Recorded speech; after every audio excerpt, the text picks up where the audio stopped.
welcome to another exciting episode of Stalking the Retro. Episode 12, Scott is Alex Jones.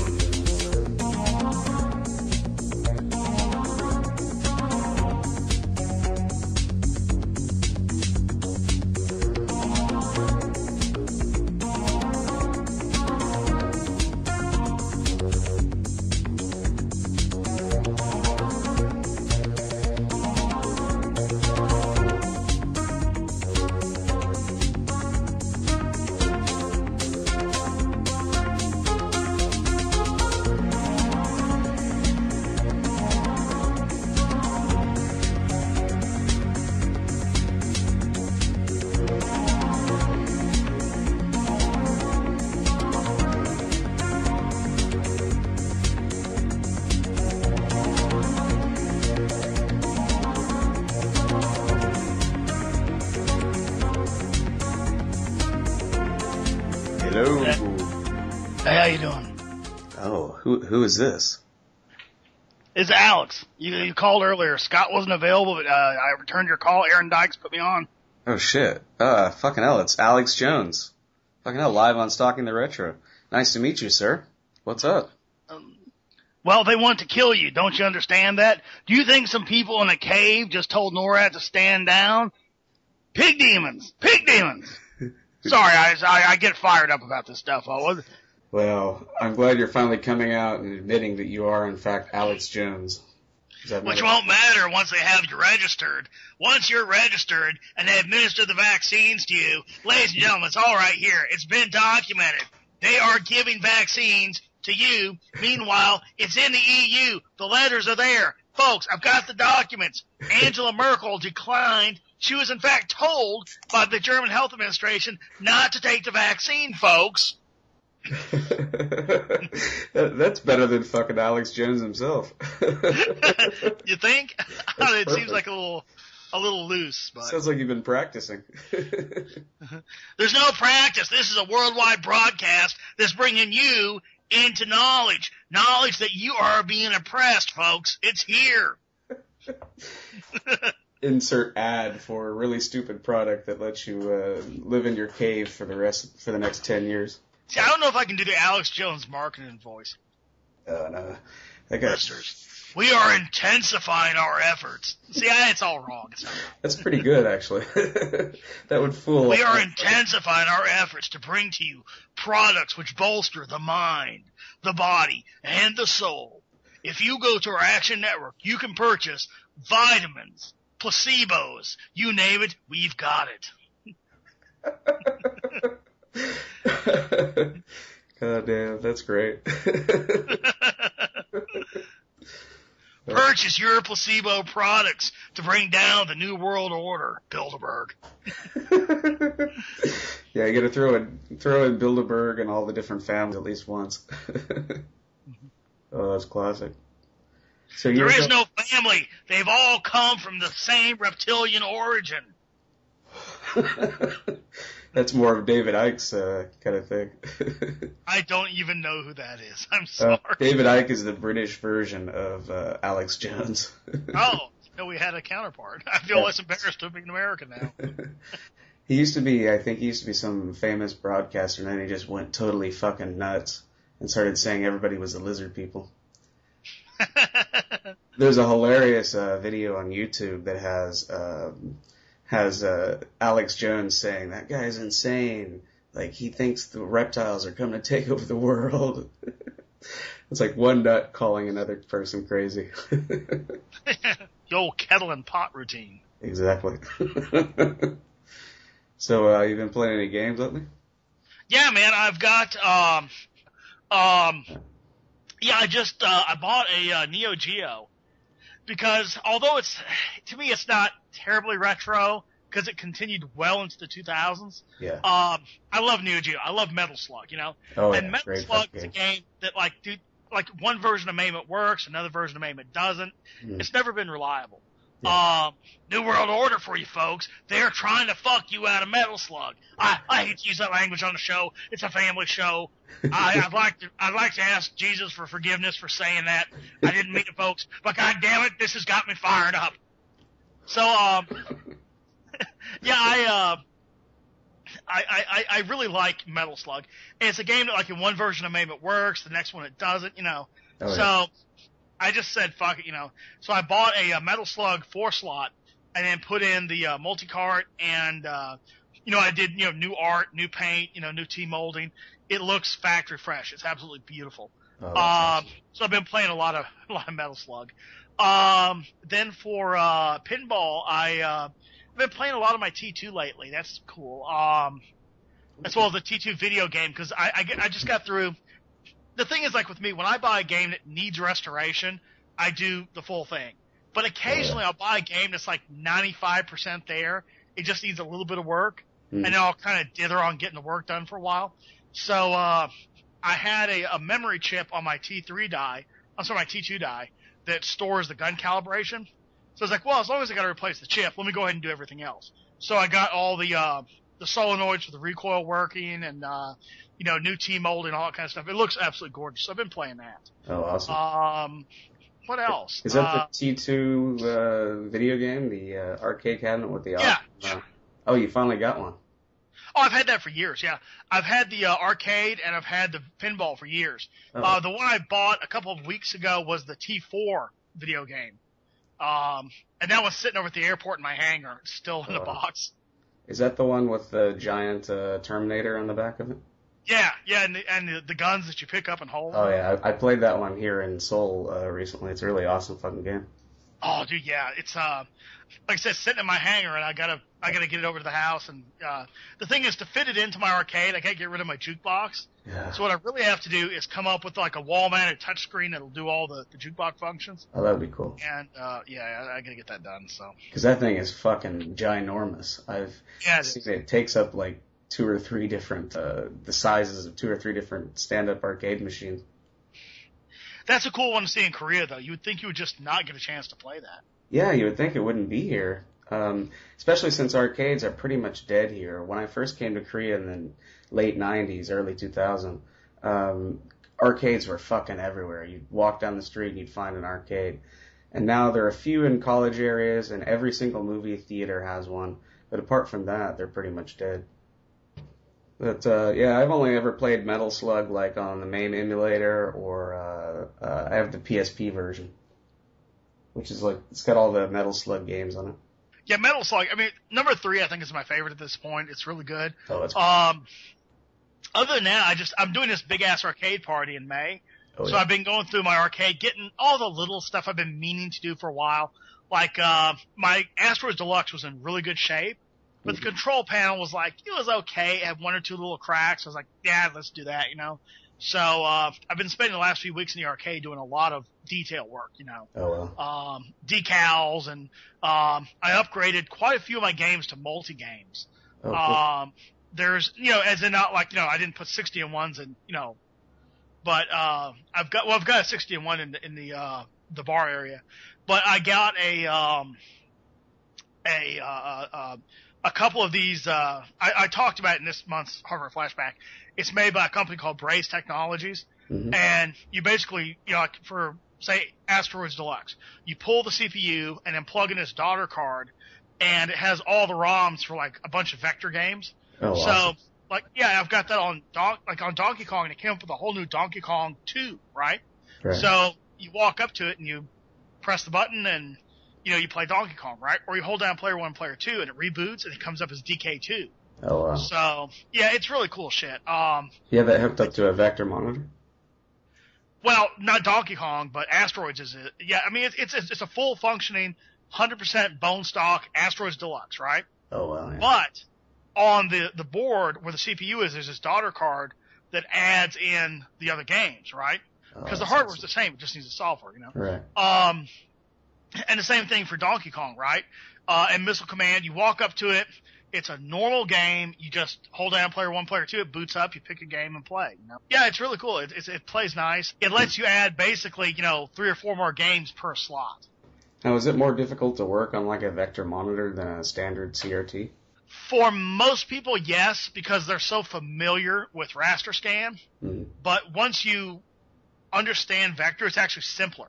There's 2 amplifiers, X and Y. There's nothing else. Right. So It's not that hard to do. What else? I just bought a Dragon's Lair today. Oh, so, awesome. Yeah, I gotta go pick the that up. Disc and all that shit? Yeah, and it's got a spare laser disc player with it, which is good. Wow. Because those So things aren't very reliable as old as they are. Nah, well, they weren't reliable new. Yeah. So what I'm going to do is I'm going to actually unplug the Laserdisc and just leave it in the cabinet and run everything off of an SD card. They make a Laserdisc emulator, so I can put in Space Ace, Dragon's Lair, all the Laserdisc games. They'll all run off an SD card, and the original player will be just sitting there safe, you know. Oh, that's awesome. Yeah, it's cool. So you're going to live stream your arcade party, right? Yeah, we're going to live stream the party. My plan is to go pick up Dragon's Lair next weekend, and I'll have it before the party, but I gotta go pick it up at the guy's house. And then that's actually replacing my last main machine, which I've sold off and decommissioned. I still have a main machine, but what I did is I actually took like a micro ATX, and the everything is on solid state, so I can still play test games for the show, but I don't have one in the arcade anymore. So yeah, I wouldn't 10 years ago I would have never said that. I mean, MAME is really cool, but you know, I was like, you know, what am I gonna do with it? You know, I mean, you know, it was hard to explain to other people how to work MAME, and then for myself it was like, yeah, but I got the other thing that I just play, so I'd rather have Dragon's Lair in there, so I got Dragon's Lair. That's been what I've been after for years. I love Dragon's Lair. Oh yeah. So dude, you're thinking about doing Vegas in December? Yeah, I'm long overdue since I've been back to America. And I don't just want to take my wife to Kansas because that would be boring as shit. Hey, this is a field, huh? Just wait, you know, we'll get a snowstorm or something. That'll be exciting. But, you know, Korea has a lot of neon as it is, so I'd like to show her some real fucking neon. And, you know, take her to some awesome shows and shit like that. Sure. Yeah, dude, we're going to be up there. Again, I've got a couple trips already on the books up there. We'll be up there, my wife and I, and we're going to take my mother-in-law. See, that's the thing. My mother-in-law, she's older, you know, she doesn't travel a whole lot. But I was trying to convince the wife to do another Vegas trip. She's like, no, we've been too much, and I got the cats, and this. She doesn't want to leave the cats. That's like our, you know, little babies, you know. So I was like, all right, well, you know, how about, hey, maybe your mom wants to go. So that's the angle I took. So nice. Good job. We'll be up there for Christmas and New Year's. So if you're around at that time, let me know, and we'll definitely hook up and go to a show or something together. That would be really awesome, yeah. I'd like to definitely go there and, at the very least, see the Pinball Museum. And Oh, dude, yeah. I tell you what, if you find yourself in Vegas when I'm up there, I'll be up there for a while, so I'd be more than happy to take a day and, you know, pick you and your wife up, and we'll go around to a lot of these places and just hit all the highlights. That would be oh, dude, Vegas is awesome. I swear, I would, if left to my own devices, I would literally go. We were talking about this at work the other night. You know, it's like I have about an hour drive home from work, okay? Mm-hmm. But we work right next to Dulles Airport. So if I were to arrive 1 hour prior to flight, take the 3-hour flight, subtract the 3-hour time difference, technically I can get home to Vegas in the same time I can get home here. Oh, wow. So one of my buddies at work says, because my wife works with me, you know, so we were discussing this, and she's got this look of horror on her face, like, we're not moving to Vegas. It's like, makes a compelling argument to live in Vegas. I said, yes, it does. It does, yes. Now, is this flying your plane, or? Oh, no, I wish I had. You need a Gulfstream to do that, and that shows the time. Yeah, you know, this is commercial, you know. Yeah. But, no, I'm telling you, if left to my own devices, I would literally move to Vegas and just fly back out here every week for work. How many days would it take you to fly there in your little plane that you got in the garage there? Oh, God. Well, let's see. You'd have to refuel a couple times, wouldn't you? Yeah. It would take several hops. Yeah. You know what? That's a good question. Let me bring it up on Flight Planner. I'm going to bring it up on. I figured you would have had this figured out already. Just in case, an emergency, I need to fly out of my garage. Oh, we were talking about, well, I got the plane at the airport, too. I'm building the one that's at home. We were talking about that the other week, about going, possibly, taking the cats with us so we can stay. It's like a 4 fucking day drive from here to Vegas. Jesus. Let's see, flight planning let's find McCarran. All right. Okay. True airspeed, we're going to fly at 8,000 foot. True airspeed is 130. Fuel, 4 hours. 2 on board. And if you're going to have this on a podcast for the folks at home, I'm plugging numbers into Flight Plan to see how long it would take to fly there. I'm sure I'll edit it down like I usually do with Ian. He's always fucking Googling shit. I'm like, he's always typing really loudly on his keyboard, and I have to delete all that so it doesn't sound like, he's like Googling. Flight time, 14 hours to fly. Wow. Yeah. Which is a lot better than 4 days of driving, I assure you that. How many times do you have to refuel? Let's see, fuel load would be... It doesn't give me that, but I would say I have 4 hours duration, so that's 3 or 4 fuel stops. 4. I would do it in 2 hops. I would never go in 1 hop for 14 hours. It's just pointless. That's a hell of a trip to fly cross country. When are you getting your new Gulfstream? As if. Just sell all your cars and maybe you could afford half of one. Not even the landing gear. You get the landing gear at least. Yeah. Strap it on your little Cessna and you can fly there and give you an extra 10 minutes boost when you land. No, but I'm telling you, it's Vegas is, we talk a lot about on our show about Vegas and all that because we love the place. You go there, it's just perfect, What is there not to love about fucking Vegas? I mean, it's just Vegas. It's got everything. It is. And once you've been there and you say Vegas, people go, oh yeah, Vegas, I get it, I was trying to explain it to my wife. I was like, it's like a giant amusement park. And she's like Disney World? And I was like, yeah, if Disney World were an entire city. and you could gamble and get prostitutes and stuff like that. Yeah, it's just, it's a tribute to fun. It's a place where I don't smoke, right? I never smoke. I tried a cigarette like in junior high and I was like, good God, who would do this to themselves? It's horrible. But it's a place where like if you're a smoker, you can pull out a cigarette and light it up indoors and no one looks at you like you're an asshole.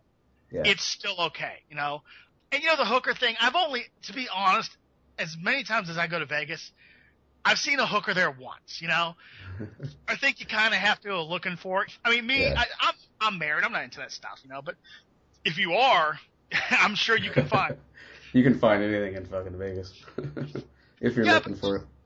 Yeah, it's there's so much to do there, and even the things you've done, you get to know people there. You get to know favorite places to go, and where should I go? Oh, good God, man. Where to start? One thing I would suggest is there's New Vegas, which is the modern Vegas. Then there's the old Vegas. If you've ever seen Casino or any of those movies, Oh, yeah. The historic Vegas, the Rat Pack, all that kind of stuff. Over at the Rio, there's a show called The Rat Pack is Back. They have a reenactment of the Rat Pack, right? So they have a guy playing Frank Sinatra, a guy playing Sammy Davis, and they do a full show. Just like it was then, Yeah, and they do bits like, the old school bits, like, where they're up on stage and the guy goes, hey, and it's got Dean Martin say, hey, Dean, did you see that story about the guy that was going on the farm and having sex with the chickens? What a sick bastard, right? And he's sitting there and he coughs and feathers go flying out of his hand. The old 60s kind of like, oh, that's, hey, risque, But, no, literally, man, you can sit there in a couch with your scotch in one hand, watching the Rat Pack, man. That's fucking heaven. It is. Now, I would suggest this. In Vegas, there's a million people trying to sell you something that doesn't exist because you don't know who's legit and who isn't. Correct. But on the Strip, there's a series of kiosks called Tickets for Tonight. That's where you get the half-price tickets and shit, right? Yeah, exactly. So you go up there and, the formula is the prices drop throughout the day, right? You go up basically 2 hours before showtime because you have to be there 1 hour prior to pick up your tickets. Like Rat Pack starts at 9. You go there at 7. You buy your ticket. You get in the car. You head over to the Rio, and you go. You're going to be first in line, and it's seated according to per section. When you show up. So if you want a front row seat in VIP seating, it's going to cost you $110 for both of you. You just buy the ticket, go there, show up, get in line first, and you're sitting in front row VIP. So Rat Pack, obviously, and at the Rio as well is Penn and Teller. I love Penn and Teller. Their live show is unbelievably good. They go outside after the show and meet people. Oh, wow. So I've got tons of photos with those guys. What was really cool is my wife had this little stuffed tiger that she wanted Penn to sign, and she pulls it out, and Penn, who's like, my wife is like 5 foot nothing. This guy is like 7 foot 12 or something. He's huge. Yeah, he's huge. He sees the tiger, and he just jumps back up against the wall. He goes, "Get away from me! Get away from me! Get away from me!" Don't you know about magicians and tigers in Vegas? It doesn't mix. Oh, that's great. So, he sounds like a really funny guy. Oh yeah, and what's really funny is, of course, Teller doesn't speak in the act. Right. So you see him in person, he's like, "Hi, how are you? I'm glad you enjoyed the show. You were here last month, weren't you?" Yeah. And what's his voice sound like? Does he sound like a girl or? No, it just sounds like an ordinary dude, Because I've never heard him before. Yeah, he's very soft spoken, but still just sounds like a gentleman, and he's cool. If you want to drive some bitchin' cars, there is the Vegas Exotic Experience, where you rent. You can, let's say you want to drive a Murcielago, right? You go out and you rent the car, and what they do is they take you out on the track. If you've never been, they take you out with a a Porsche or something sort of entry level, and teach you how to drive a track. Then you go back and you wait for your car to become available, and then you go out with an instructor, and you go out and do the hot laps in whatever you choose. So if you want to drive, let's say you want to drive Murcielago, it'll cost you $350. You go out there and, they give you the school, they give you the track time in the Porsche, and then you go out in the Murcielago and rip it up. Oh, wicked. Unbeatable deal. What's the fastest car in your collection, by the way? Actually now it's my Lotus. I've gone to another revision of the Supercharger. So it's just asinine. I mean, the 60s into low 2s. It's, yeah, I saw some photos. I think it was the photos of your Lotus on your Facebook page. Yeah, I think I put that up there. But that's a monster car. But yeah, dude, you can go ahead and drive all that stuff there. Did your wife like cutesy shit like cats? Of course, she's Asian, so yeah. So, she doesn't like animals though. She doesn't like cats or anything like that, as in the actual animal. But there's a show there. Dude, trust me, when you see this show, you're paying your dues because you're gonna be sitting there going, "Jesus, is this shit really in front of me?" The guy is actually very talented. I can't take that away from him. His name is Gregory Popovich, right? All right. And his daughter is like a 11 on a 1 to 10 scale. Dude, just yeah. I'll go watch it for myself. Yeah, Google Anastasia Popovich. You'll have something to look at the whole show. Hot Russian chick. But dude, yeah, but not like hot Russian chicks. Not like the horrible Jersey stripper ones. I dance for the money. But, legitimate hypermodel, just insane. Oh, wow. They do this the family. They do this show where it's called the Popovich Pet Theater. So they have trained little dogs and cats that do pretty cool tricks, where it gets kind of campy as in the production value, where it's got the wacky sounds and all that kind of stuff. So it's a little goofy there. Sounds like something my wife would like to enjoy, because we went one time to this island called Jeju-do, and they had animal tricks like dolphins and shit like that, jumping through hoops and stuff.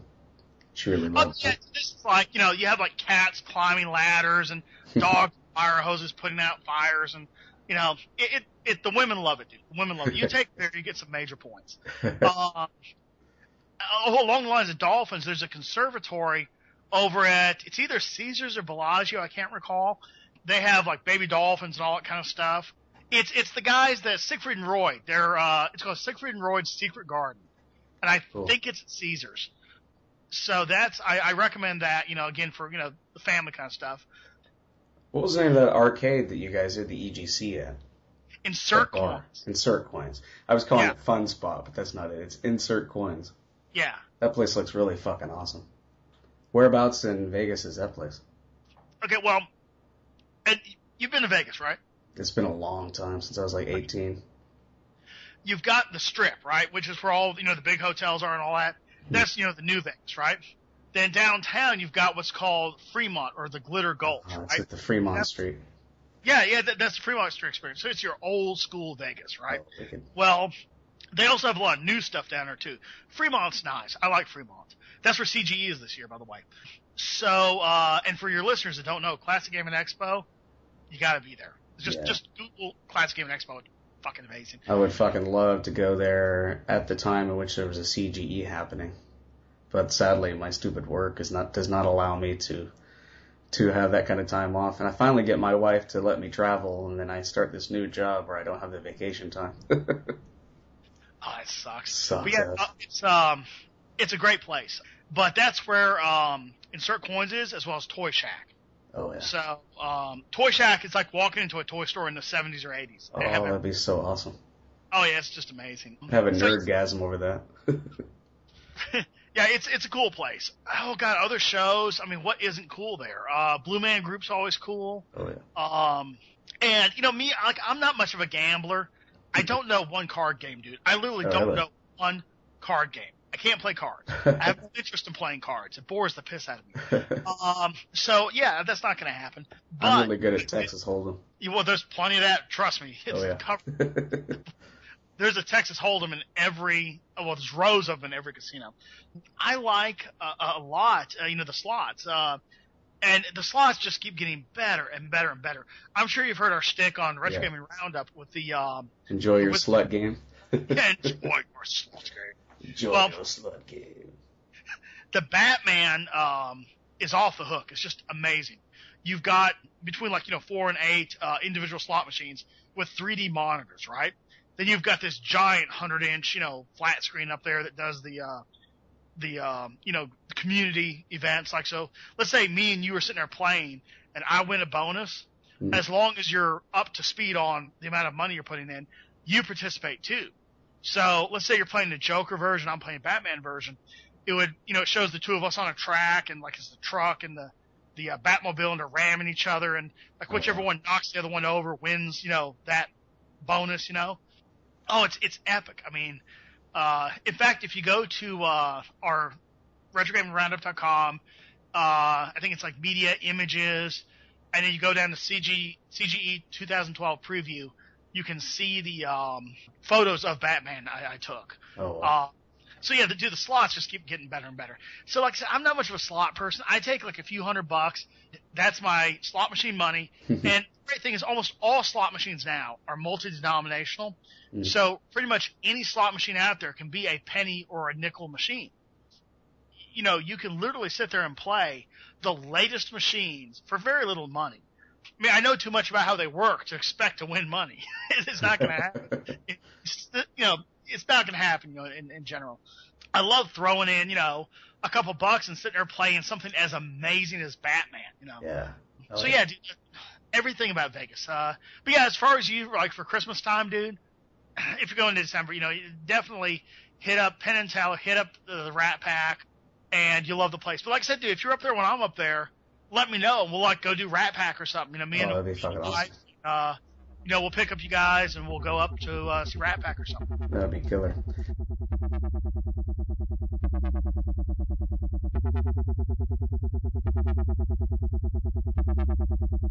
Hello, my fellow info warriors. Alex Jones here. I looked at the products on the market. I looked at the spectrum available, and I wanted to provide the most pure water for me and my family. Not just in times of crisis, but in times of every day. So I went with the good people at the Pisswasser Water Filter Company. Pisswasser makes the finest water filter known to man, and it can be yours at the deeply discounted price of $69.99.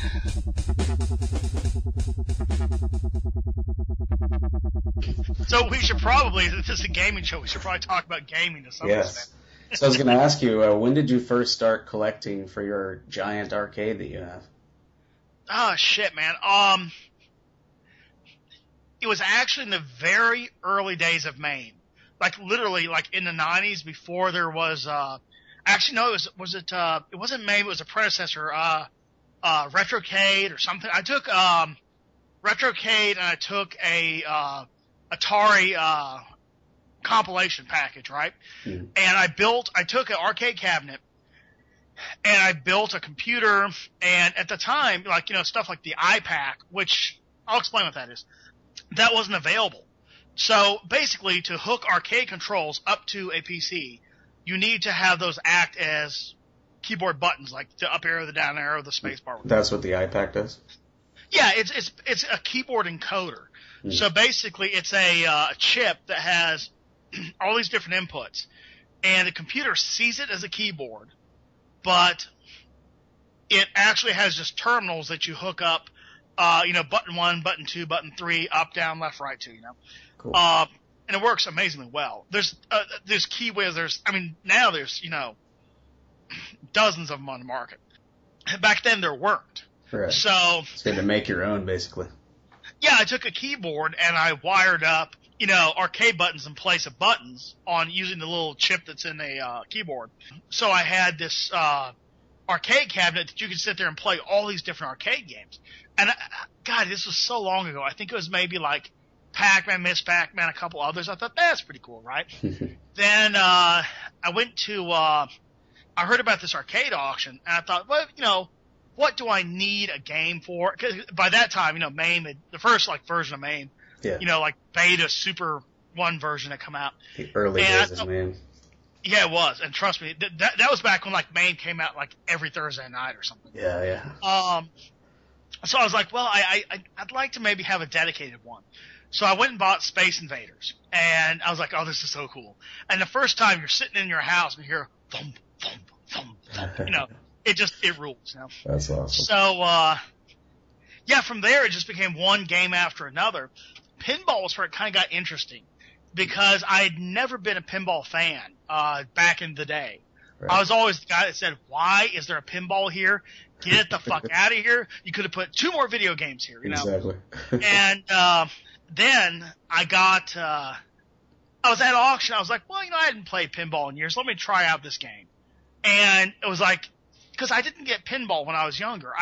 I didn't know how to read a playfield. I didn't know what I was doing. I just tried to keep the ball from going down the hole, which isn't very fun. But once I understood pinball, I was like, holy shit, man, it's pinball. It's great. Yeah, I'm the same way. Back in the arcade days, I remember seeing the pinball machine and thinking, that just looks too complicated. Yeah, no, I loved it, from a, machine point of view. Mm. I would see, a door open for service, and I would just go, I just want to touch what's in there. I just want to get in there. Got all those wonderful toys. Yeah, it was. It was a whole world that mechanically I couldn't get my hands on. So, yeah, it was one of those deals where I loved it, but I didn't like it because it was not a video game. So I got, Teed Off, right? Which is unlicensed Caddyshack. Oh, wow. And I was like, holy shit, I love pinball. So then I started buying more pinballs, and, the secret to buying games, right, is to watch every avenue. Watch Craigslist, watch eBay, watch KLOV, watch Game Gavel, watch, go to the auctions, find out where they are in your area, and just hit everything, right? And then you'll start to get a feel for prices and availability and all that kind of stuff, So yeah, I just kind of kept evolving. I've never really sold any machines because I've sold a few, but, in general I don't because I always buy the ones that I want, Right. A couple times, though, I've gotten deals where I for example, I already owned a Galaga. And there was this auction on eBay of all places, which is normally a terrible place to buy games. Mm. It was for a Miss Pac-Man, and all the warning signs were there. It was a grainy photo. The person said, I don't know much about games. It was the perfect, normal scam. Yeah. But it was just an hour away from me, so I was like, screw it. I'll bid on it. If I win it, I'll show up. If there's a problem, I'll walk away, There you go. So, I show up, and it's this lady that she and her husband had gotten divorced in 85, wow. And her last daughter was going away to college, and she wanted to have a home theater in her basement, so she wanted these games out of there.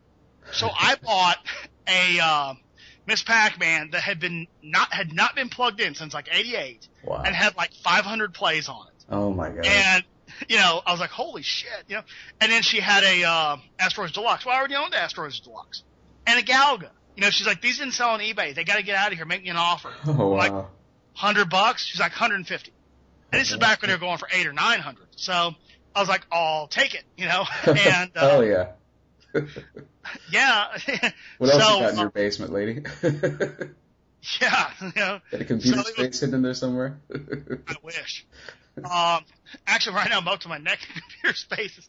But it was one of those deals where I was like, yeah, of course, I'll take this. And I resold it and made, $800-900 off of it. So that was kind of convenient. But those are the exception.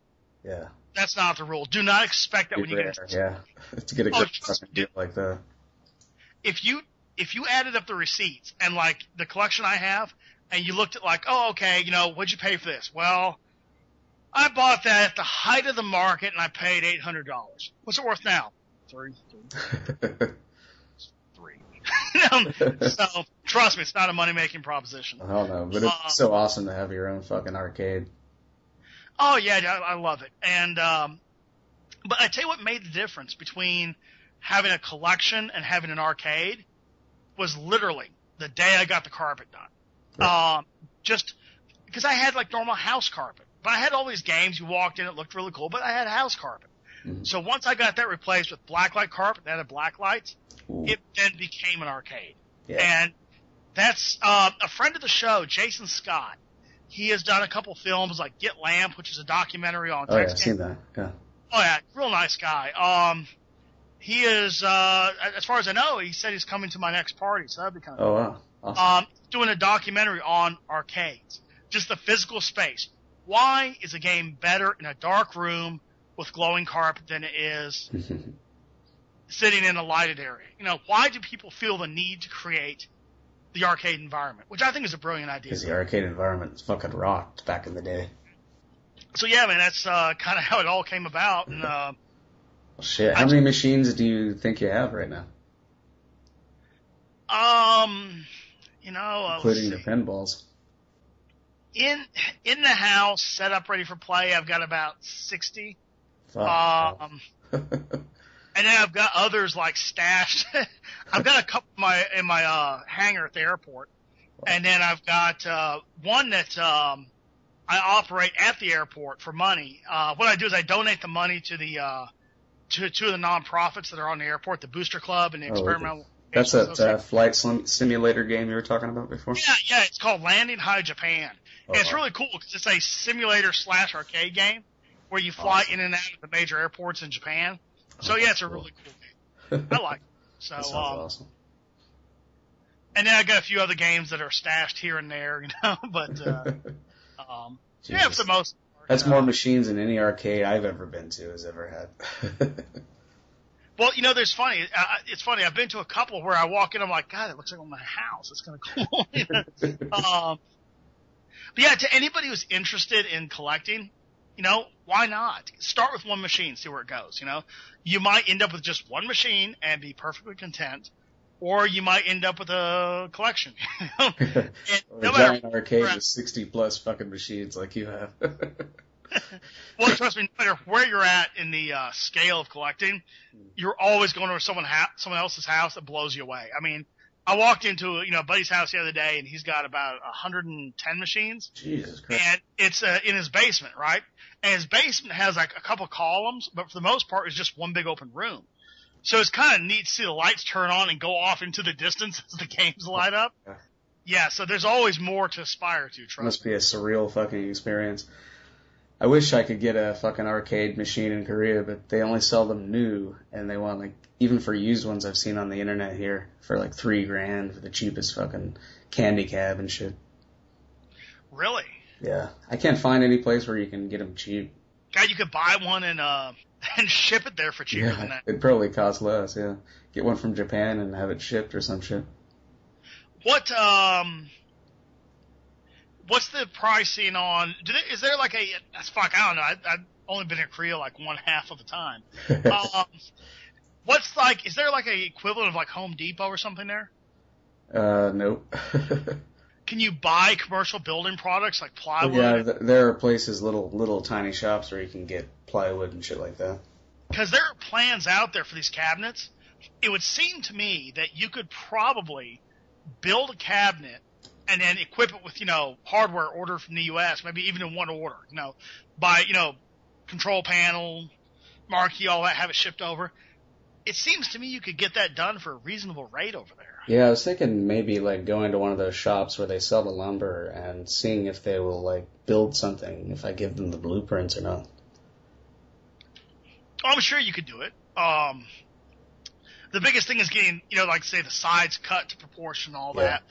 There, if you search cabinet dimensions, or arcade cabinet dimensions or arcade cabinet plans, you can find, just about any cabinet you want has been measured. All right. So I think you could do that. The biggest challenge for you would be like maybe the coin doors. Kind of judging from the price of mailing a small package, I can imagine it would be fairly expensive to ship over a. I think what you ought to do is hook up with one of our guys who's in the service over there, because they get fairly cheap postage. Right. And maybe have one of them mail over for you a coin door and control panel and marquee and all that kind of stuff. That would be awesome, yeah. But I want to ask you another question. Yeah. Why did you start the awesome Retro Gaming Roundup podcast? What got you into it? Well, funny enough, I knew SoCal from other ventures and such, and I knew Mike, UK Mike, the same way. And that was one of our things. It's like, wait, you're both named Mike. What do we do? Okay. So it kind of came about where SoCal and I had been contributing to a defunct show called Retro Gaming Radio. And what happened? I've heard of that show before. Yeah, the show just basically ended, right? Like it just kind of stopped, and it was like, is it over or not? I don't know. The fifth time of its history. Yeah, but it's like there was no discuss. It just stopped, right? It's like, okay, well, you know what? That's over. So I was talking to SoCal. I said, dude, let's do our own thing. Let's just start a show. And he's like, okay, who else should we get? I said, let's get UK. Who became UK? At that point. Yeah. And it was a series of emails, which I've actually still got the PMs and emails saved somewhere for posterity. And it was we started discussing this like in November, and we took a few months to get our shit together and kind of figure out what direction we wanted to go, what we wanted to have for features, and the perspective and how we wanted to format the show. And then we just came out with our first show out of the gate. And one thing that I'll say, working with those two guys has been wonderful, because they're both such creative, intelligent, funny guys, Yeah. So nothing's out of bounds. Not one of us is like, well, let's not do that. None of us have common sense. We're all like, sure, sounds good. And the chemistry between the three of you guys is what I think makes the show even fucking better than most other podcasts. Yeah, I mean, they're great guys. I mean, Mike and Mike are just the best. So, working with them has been just a blast. So we started off, and one thing we knew right away that we wanted to do was interviews, because and I'm going to quote Paul Stanley of KISS when he said, we went to a lot of rock and roll shows. We saw one or two good things, but we wanted to be the band that we wanted to see. We wanted to see everything turned up to 11. We wanted to see fire and blood and flying and noise. So we wanted to be that. So, and you definitely, I think, have become that. Well, thank you. One of the things that we didn't like about most shows is the interview quality, which we thought was just depressing. And what you would see, and this is true, I think, of most podcasts, but you know what? It's apparently a formula that works, because there are podcasts out there where we have in the tens of thousands of downloads.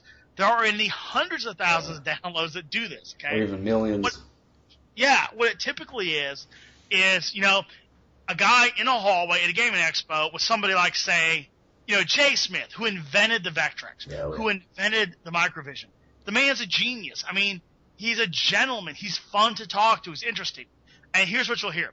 Hey, this is super awesome Mega Hyper Show here at CGE. We're in the hallway with Jay Smith. Jay, how are you doing? Oh, pretty good. So, Jay, did you invent the Vectrex? Yes, I did. Okay, and this is the super awesome Mega Hyper Show with Jay Smith. It's like, that's a fucking interview? Yeah, and they don't know anything about fucking video games. They're just a bunch of guys that are just recording a podcast that know nothing, don't have the love for video games and stuff like that, like you guys do. Well, yeah, and it's like, really, dude, that's an interview. It's just you gave the intro and the outro and 10 seconds of content.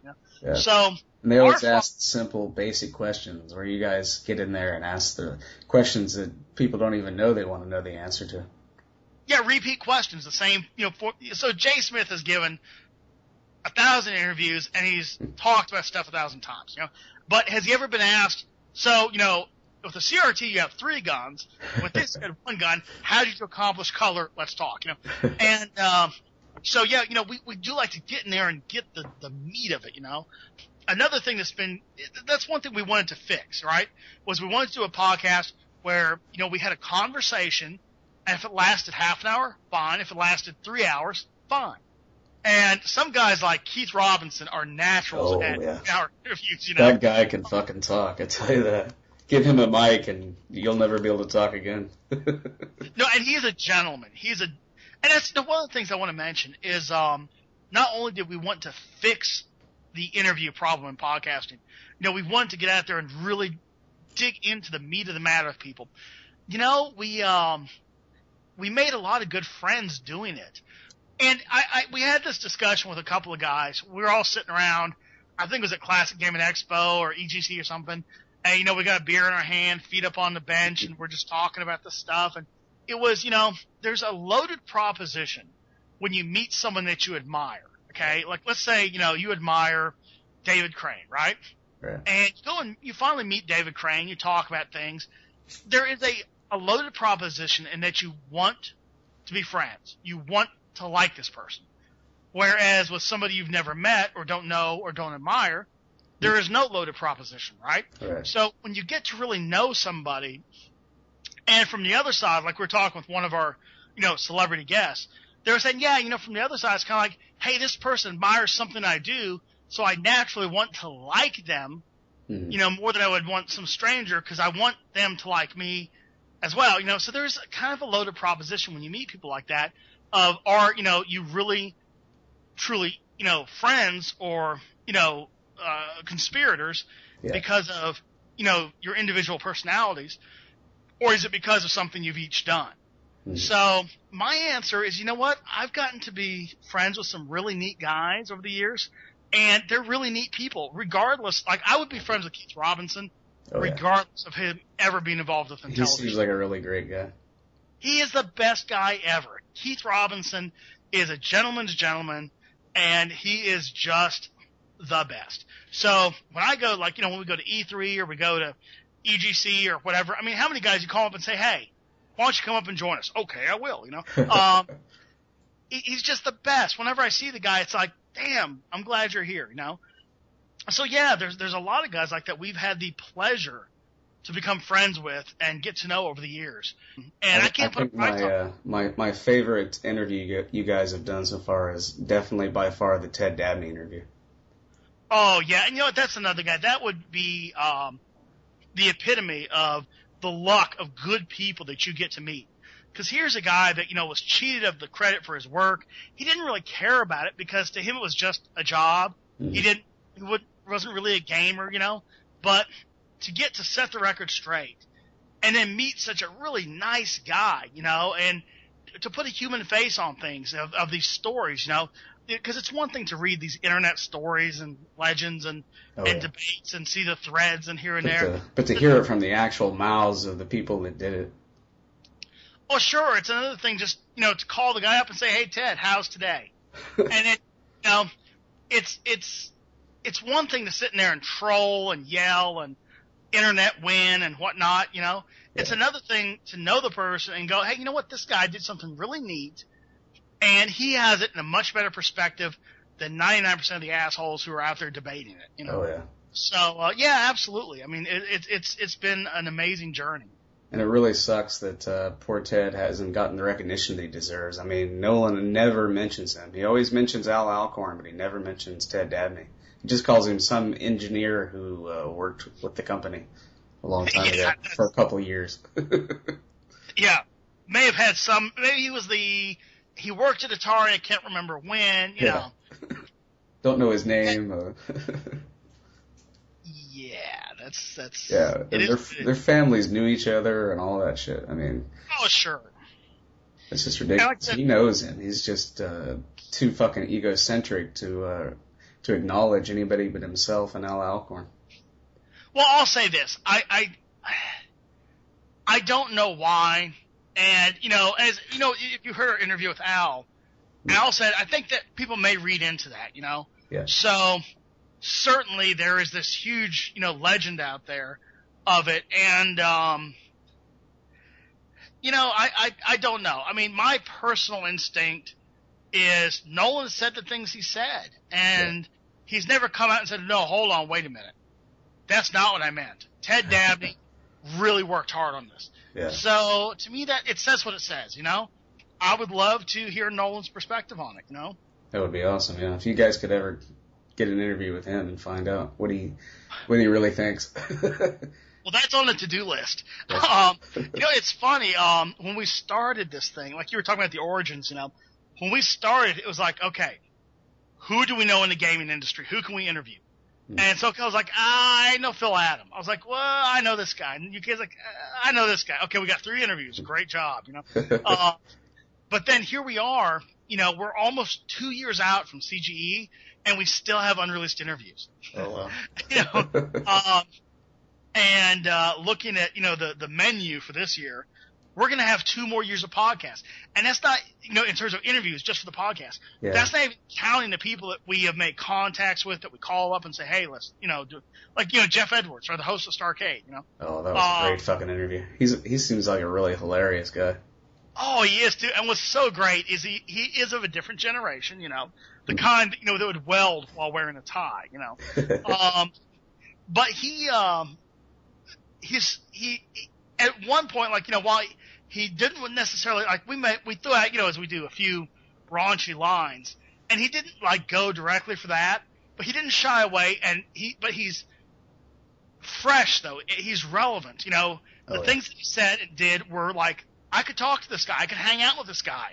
He might be in his 80s, but I'd still hang out with him, Is there any chance he's coming to CGE this year? Well, the people at Starcade have requested a fee that is, I can only term as bizarre.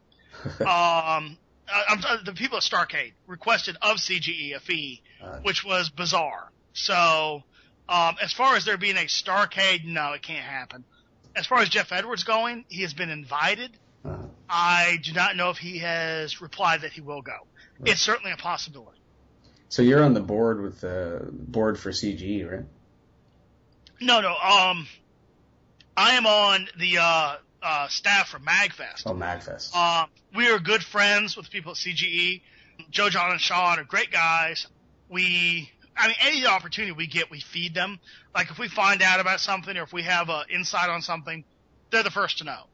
They're our friends and, great guys. No, we have no official capacity for that show, but, it's so really awesome what they're doing, though. That CG convention is so fucking cool. I mean, they're not making any money at all. They're losing money, but they still keep trying to do it every year.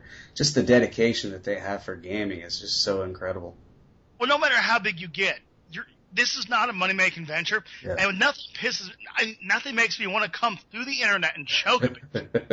Like, people bitching about, last year was $35, this year it's $40. Why are they doing this? They're ripping us off. Jesus Christ, I'd say $100 if I could make it. I don't know why they don't charge $100 at the door. Yeah, they should.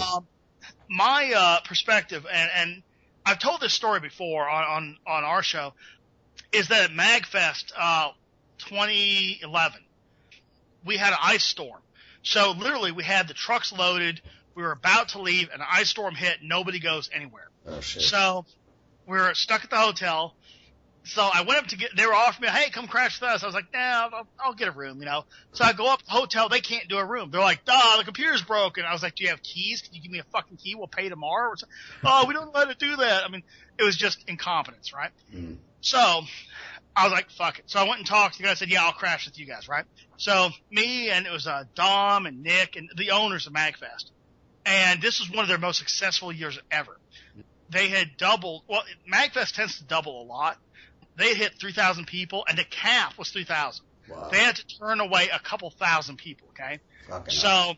we're sitting there in the hotel room. There's like 8 of us in this room, and, you got people sleeping in chairs, people sleeping on the floor. Although these days I don't like to sleep on, floors or chairs. Yeah. I was talking 3 of them. I was talking with a friend of mine the other week about camping. I was like, fuck camping. I went camping in the Army 20 years ago. You know how I choose a hotel? I call room service and say, what time do you stop? And if they say, we don't, I say, okay, I'll book a room. I mean, fuck that. Hallelujah. But in this case, it was like, okay, I was in the Army. I can sleep on anything. So, I was like sitting there sleeping in this chair, and the MagFest owners are over on the floor counting out the money from like merchandise and all that. And they're not sitting there going, we're rich, fuck these kids. They were like, dude, I don't have to sell my car this year. This is awesome. So no, nobody does gaming cons gets rich, and they're not rich. So they good follow-up to that story though. They actually bought into a bigger venue, the one that we're at now, which is the Gaylord Convention Center in DC. They went from 3,000 to over 6,000 people in the very next year. Jesus so Christ. Next year, we're expecting 10. Yeah, there's such a huge love for retro gaming and the great people at MagFest and CGE are filling that role that's really needed in society. MagFest, includes everything from the beginning to current day. They're everything, Yeah. Now, people often ask me, well, what's better, MagFest or CGE, right? Right. Well, God, they're different. I mean, CGE's in fucking Vegas, so it's got to win. Yeah, exactly. MagFest is huge. It's epic. It's beautiful. You can't miss it. CGE is much smaller, but it's family. It's like going to see your best friends from high school or something. Right. It's just, you can't miss it. It's wonderful. Now, MagFest has like a East Coast and a West Coast or Midwest version. Is that all run by the same people? MagFest is a single event. Maybe I was thinking about PAX or something like that. Yeah, PAX is like PAX East. PAX East. I couldn't begin to comment on the relationship. I have no idea how it works. It's not something that I've been to a lot. Not by lack of interest. And that's one of the things that kind of kills us on our show is, kind of the victims of your own success thing, where we have invites all the time from various expos. Hey, can you guys come to our expo? We'll give you a booth, a room, and this, that, and the other. I'm like, God, we'd love to.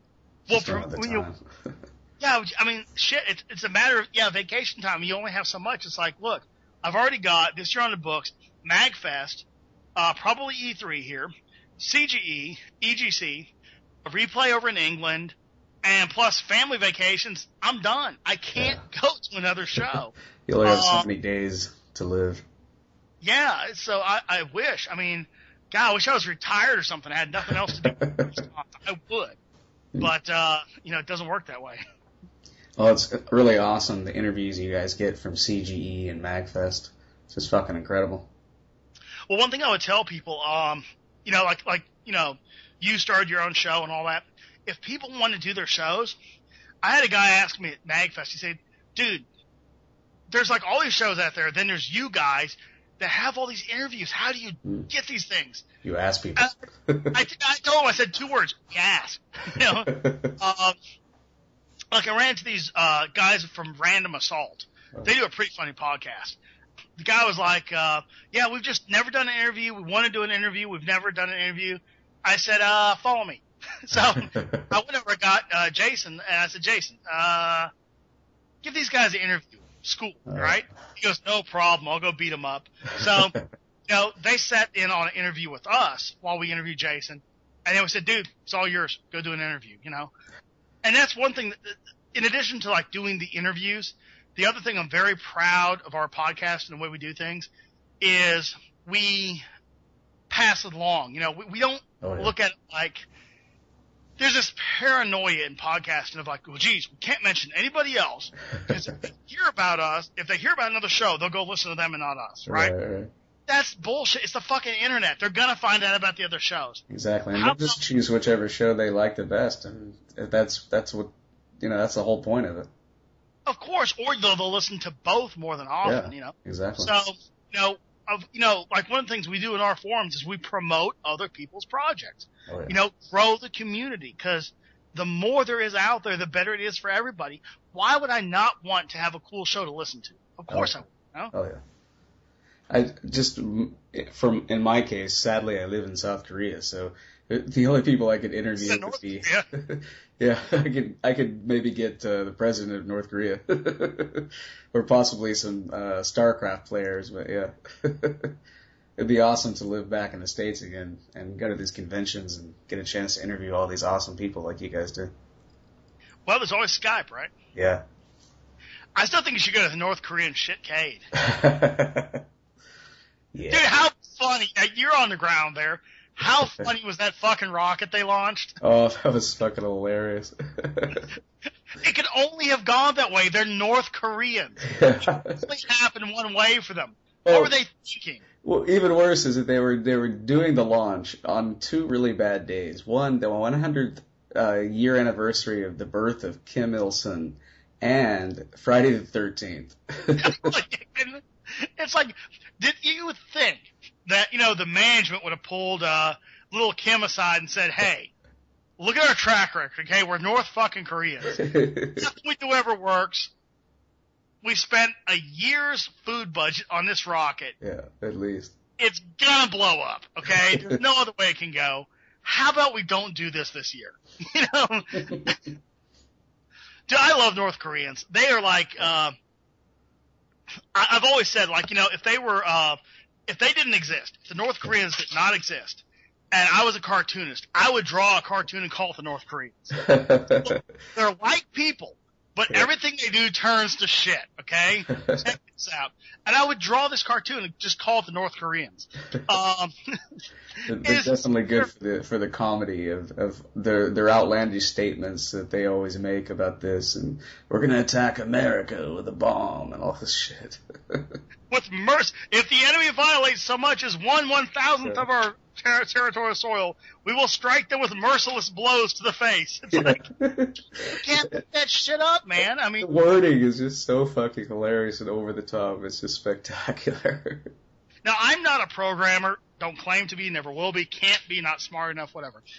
I would love to be a programmer, because I just want to create like a North Korean threat generator where it's out like, the threat of the day from the North Koreans.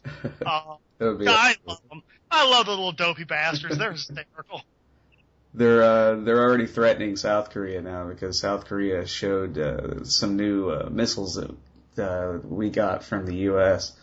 and they're like, oh, South Korea is gonna start a war with us. We're gonna have a war to destroy those traitor puppet dictator over there in South Korea. Yeah, I love the fact that they always call South Korea the puppet state. Puppet as state. If like they follow the bid of the U.S.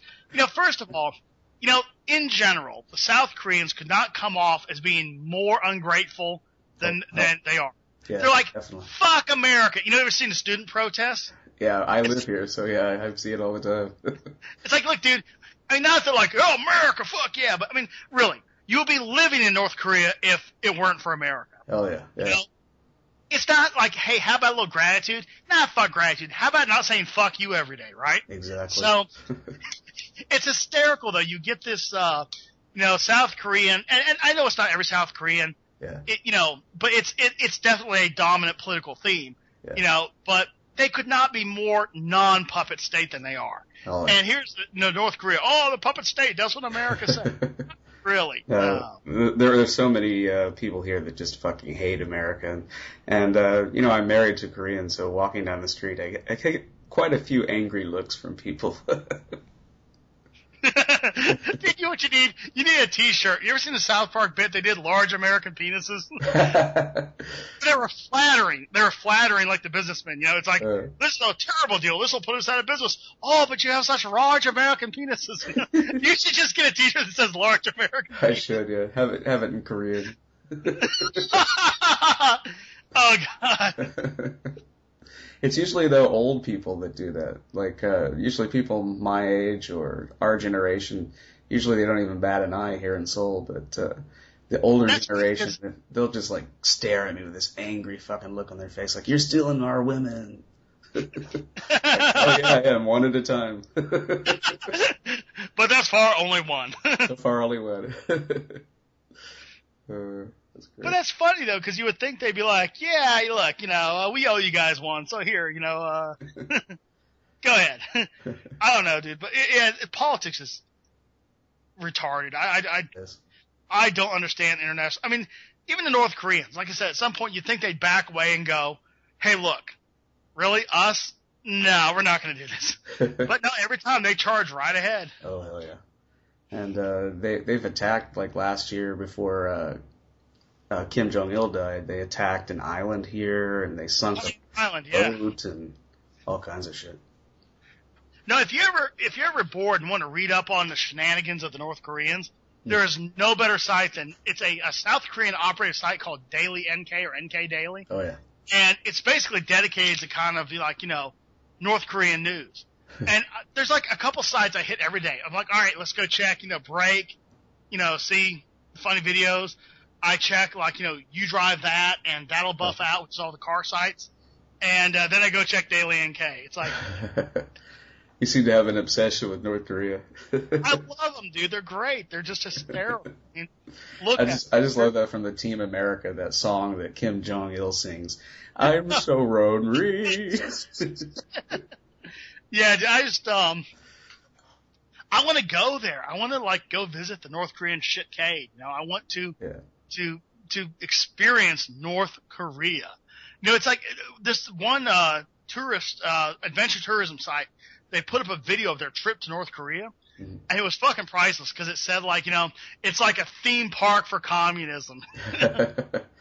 Yeah, I think there's a way I could go through China through some adventure tourism site, but the thing is, I'm not sure how exactly you go about it, because I know it used to be if you're an American, you can't go there at all. I don't know if they've changed that recently or not. Yeah, they have. They really, dude. They need the cash so bad. They want anybody. I'm just afraid I'll be fucking kidnapped and ass raped by Kim Il-sung or something. How great would that be for your show? It wouldn't be worth it, that's for sure. Well, yeah, there's that too. They're always kidnapping South Koreans and Americans and stuff that wander over the border. Japanese, or even ones that don't. Ones that are like, on a Japanese island, and this boat pulls up, and they're like, oh yeah, you're coming with us. Yeah, they did that back in the 90s, or even earlier than that, like, fucking hell, like, every decade I think they do that. They kidnapped a whole bunch of, like, Japanese actresses and South Korean actresses, and just kidnapped them and forced them to act in their propaganda films and shit. Just insane. See, dude, that's like going... This is why I love North Korea. It's like summer camp. We're going to row across the rivers of the girls' camp and kidnap a couple of them and haze them. Like, that's your master plan? I love North Koreans, dude. I really do. They're great. They're like the, Stooges or something. Yeah, definitely the best comedy regime ever. Comedy regime. Thank you. You've given me a new way to describe them. Comedy regime. Comedy regime. So do I get about 10 or 15 more? Anything you want to hit? Awesome, yeah. Okay. What do you see the future of Retro Gaming Roundup? Quite frankly, more of the same shit. That's good. Because the shit's good. Well, look, unless, the world comes to an end as some say in 2012. Right. Dude, same stuff. Dick Clark died. Yeah. Maybe it's true. Happy 2 years. Oh, dude, I guarantee you, the moment that news went out, Ryan Seacrest just did a fist pump and a little. He's like, I'm back. I'm back, baby. It's mine. But, yeah, dude, ball again. We're all in 100%. The three of us, the way that we divvy up the workload, the way that we divvy up responsibilities, if one of us was hit by a car or couldn't make a month or something, the show would go on. So we've got a redundancy built in there. That's cool. We've got interviews booked up. We've got interviews on the reel a year deep. We've got guests booked up, months deep. We've got a guy from a year ago we've been trying to get interviewed. it's not a problem of, what do you get? It's like, what can we get to? So, yeah, I mean, it's the future is, bright for the show. And we got, and the show just seems to keep getting better and better every single month. Well, I mean, and a lot of that, and I would say virtually all that is ascribed to our listeners, because they're the ones that feed us content. They're the ones that, send in news articles. They're the ones that show up to the live news. That, they drive the show, So, one thing about our listeners that there are many, many listeners out there that are looking for the 1 hour podcast. Just the cuts, no real substance, just a little entertainment and out, Right. And our listeners will sit there and listen to 6 hours of a show and then comment on every minute and have something to say. Oh, yeah. So I mean, our quality of listeners makes the show what it is. So I found myself listening to your show and then having to listen to it 3 or 4 more times before the next episode comes out. It's because I always miss some little thing, and I'm like, I got to listen to that again and make sure I didn't miss anything important. Yeah, and that's, I go back and listen to the show because, you know what? If I was just doing a show, say, myself, right? I wouldn't have the same enthusiasm because, for me and for Mike and Mike, the thing you got to remember is we're 1/3 of the show. So 2/3 of the show is new to us. So it's kind of like, hey, when the show comes, hey, guess what? The show's coming out. I get to hear, the rest of it. So, yeah, we like that. We do like that. So, no, I think, more of the same shit. You're going to, we're going to continue to interview guys. We're going to continue to go to the places we go to the gaming expos. One thing I'm particularly proud of this year is that Classic Gaming Expo needed their computer space restored. Right. So that's here in my garage now. And I had it up on video during our live feed. Yeah, that one in the background, that's theirs? Yeah, that's theirs. So I've already stripped it down. I'll be doing a restore on it over the next few weeks to months. And then my goal, which I have no intention of missing, is going to be to have it shipped back to Vegas for Classic Gaming Expo this year. That's awesome. So, yeah, and that's going to be cool to have it sitting there in the museum, with our little logo on it. Not on the machine, but, on the side. Card or something. Yeah, just saying. I was meaning to ask you about that. The computer space that you have, that one that you restored lovingly, how long did it take you to do that? Well, it took a couple years to find one. They're not readily available. Yeah, they're extremely fucking rare. Yeah, we know about 50 of them are in the world. Yeah. And then it took me about 4 years to find all the parts, because what I wanted to do was not just get it working, but I wanted to do a full restoration. So I wanted to find, the correct coin door. I wanted to find, the original rivets that were used to secure coin. So I had to find out, okay, what brand rivets are they? Are they still available? Down to the screw or nut. I wanted it to be purely authentic. Wow. So, and then I had to write the schematics, because there's a set of schematics out there, but they're not correct. So I had to sit there and because computer space has no RAM, no ROM, no CPU. It's just logic.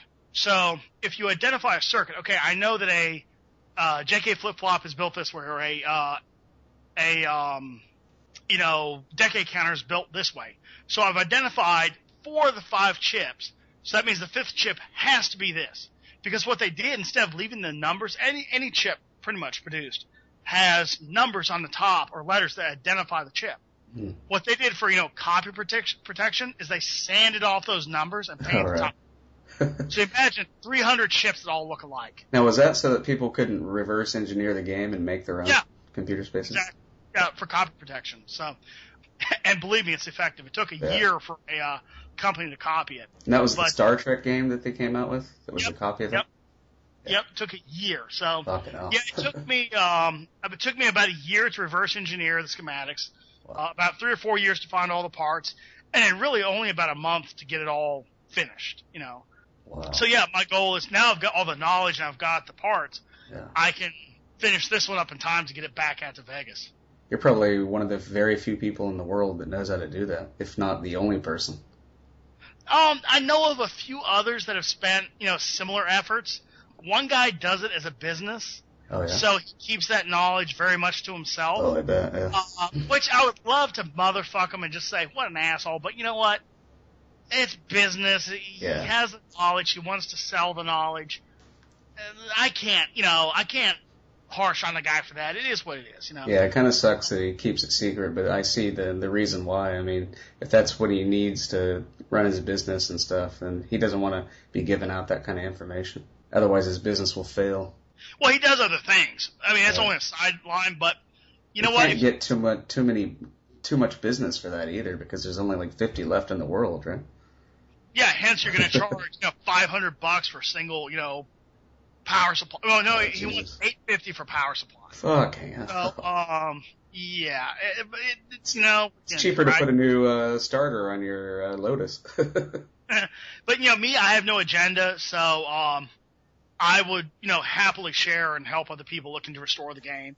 Oh, that's really cool. So when I was talking with John Hardy, one of the CG owners, I was like, hey, I've heard rumor that you guys have a computer space. He goes, yeah, it's really busted. It's in a horrible shape. I said, ship it to me. I'll restore it. He goes, really? I go, of course, Cool. We love CGE, dude. CGE is like our spiritual home of the show, Oh, yeah. So, of course, anything we can do for those guys, we're going to do. That's great. So you have time for one quick question before you go? Dude, I got another 5 to 10 here. I'm good. Oh, awesome. So what is your favorite pinball machine that you have? Oh, God. Yes.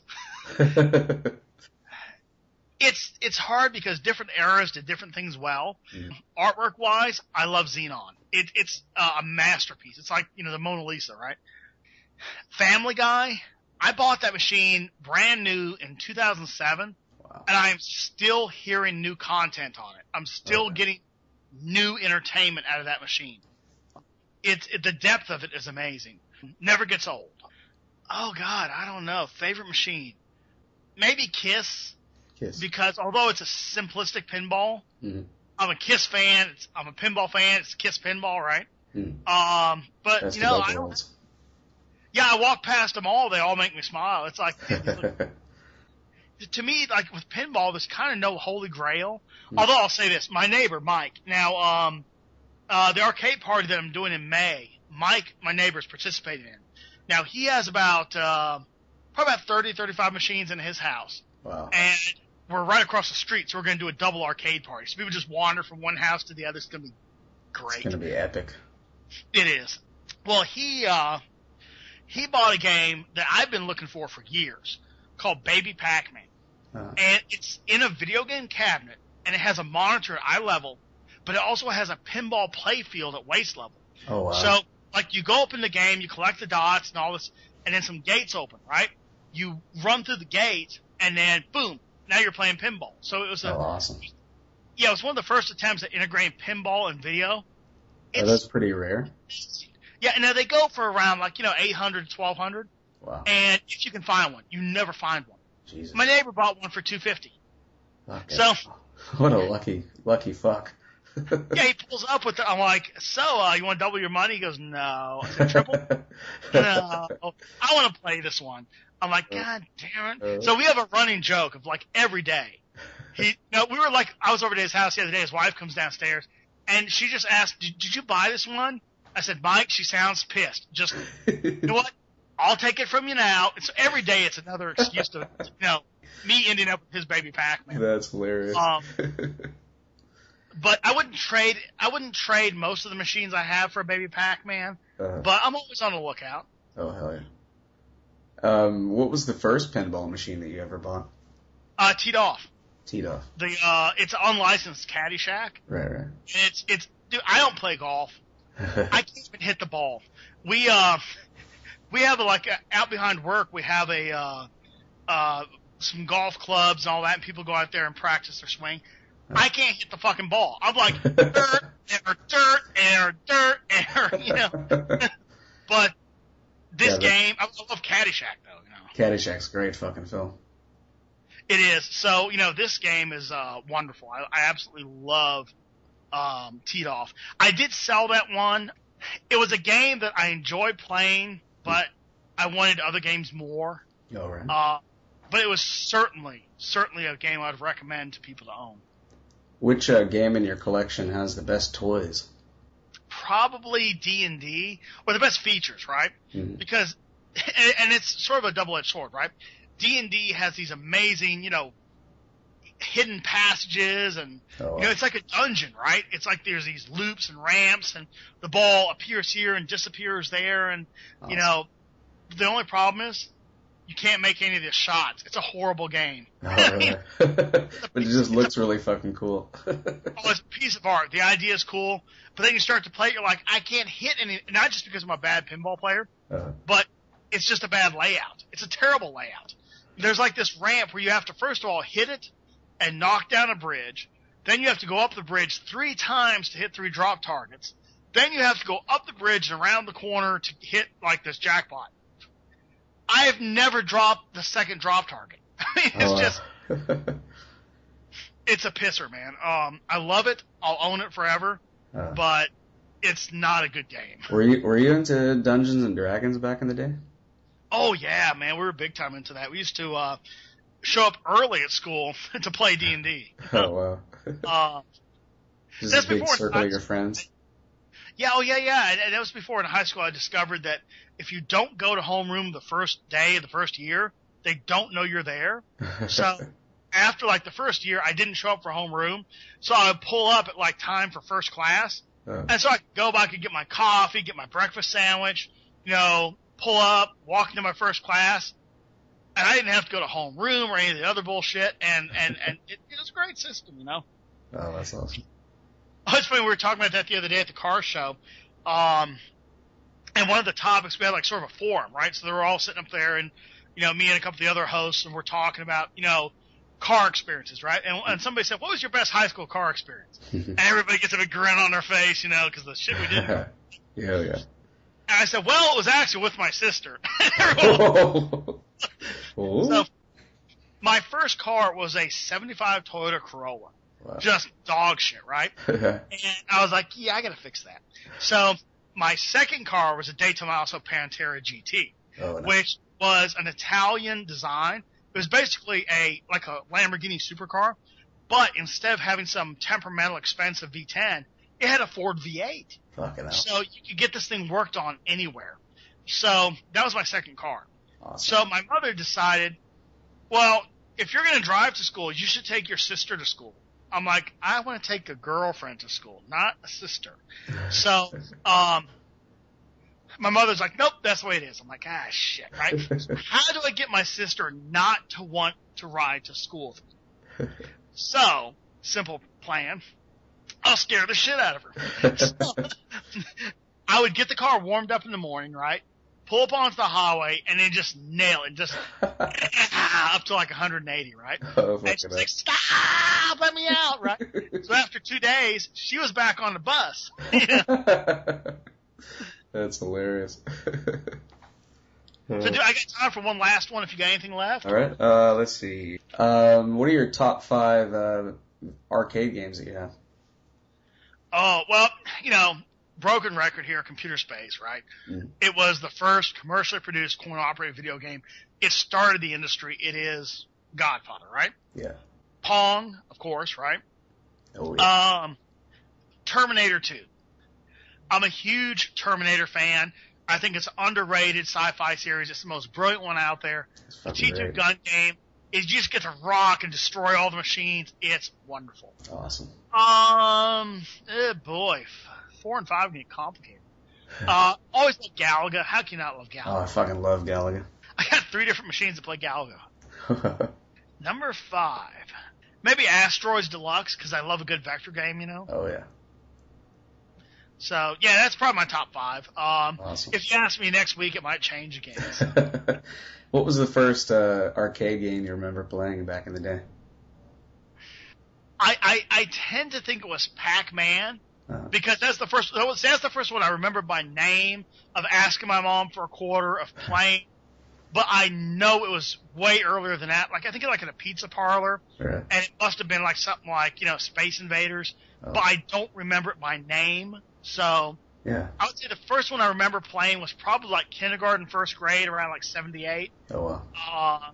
And then probably the first one I remember by name, I'd say Pac-Man. Fucking hell, yeah. For me, the first one I remember was Galaga, just because in '86 I went to see the Kansas City Royals play the year before they won the World Series, and family took a trip up to Kansas City, and there was this arcade at the Holiday Inn we were staying at, and I spent like a whole afternoon just pumping fucking quarters into Galaga. Oh yeah, it's a minute to learn, a lifetime to master, right? Fucking awesome game. I still love it today. Cool, dude. Well, I got a jet. Well, thank you very much. It was really awesome of you to come on here and record with me. Oh, love it, man. Absolutely love it. Thank you very, very, very much. Hey, take it easy, man. You too, bro. Peace. All right.